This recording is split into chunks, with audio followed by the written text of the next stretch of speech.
আমরা লালমনিরহাটের পরিস্থিতি নিয়ে জানবো। আমাদের সঙ্গে যুক্ত হচ্ছেন সহকর্মী মাহফুজ বকুল। মাহফুজ বকুল, আমরা পানি বৃদ্ধির খবর বলছিলাম, কি অবস্থা লালমনিরহাটে? নদী ভাঙন দেখা গিয়েছে কিনা সেখানে জানাবেন।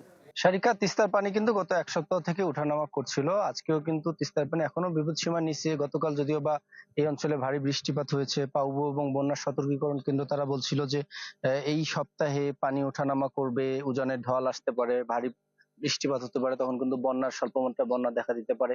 আমরা গত কয়েকদিন থেকে জানাচ্ছিলাম। এখন কিন্তু পানি একদম নদীর পেটে ভরপুর, যদিও বা নদীর বিভিন্ন চরাঞ্চল জেগে আছে। পানি এখনো বিপদসীমার নিচে, ডালিয়া পয়েন্টে 12 সেন্টিমিটার নিচে। নগদ নিয়ে এলো হার নামানা হার অফার। সর্বনিম্ন 10,000 টাকা রেমিটেন্স নগদে পাঠালে থাকছে স্বর্ণের হার জেতার সুযোগ। আর পাশাপাশি যে লোকালয়গুলো রয়েছে, পাশাপাশি নিম্নাঞ্চল, চরাঞ্চলগুলো রয়েছে, এগুলোতে কিন্তু পানি রয়েছে। নিম্নাঞ্চলের কিছু কিছু জায়গায় পানি রয়েছে যেগুলো আসলে একবারে নদীর পেট বরাবর জায়গা, সেগুলো। এর বাইরে প্লাবিত হওয়ার খোঁজ কিন্তু আমরা তথ্য পাইনি। আমরা নদী পাড়ে বেশ কিছুক্ষণ থেকে ঘুরছিলাম, এরকম কোনো তথ্য পাইনি। এবং পুরো পানিটাই কিন্তু নদীর যেহেতু বিস্তীর্ণ চরাঞ্চল রয়েছে, তিস্তা বিশাল এলাকা জুড়ে 5টি উপজেলা জুড়ে বিস্তৃত।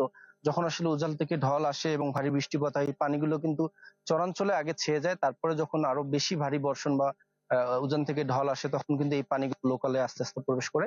এখন লোকালে পানি আসলে প্রবেশের এখন পর্যন্ত তো সর্বশেষ কোনো তথ্য নেই। হয়তো বা আবারও পানি বেশি ঢল আসলে তখন বাড়তে পারে।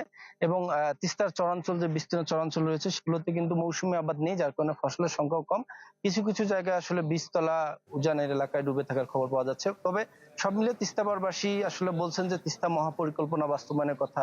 এই বর্ষাকাল আসলে তাদের ভাঙ্গন, বন্যা, খেলা কিন্তু থাকবেই। তারা আসলে স্থায়ী মুক্তি চান।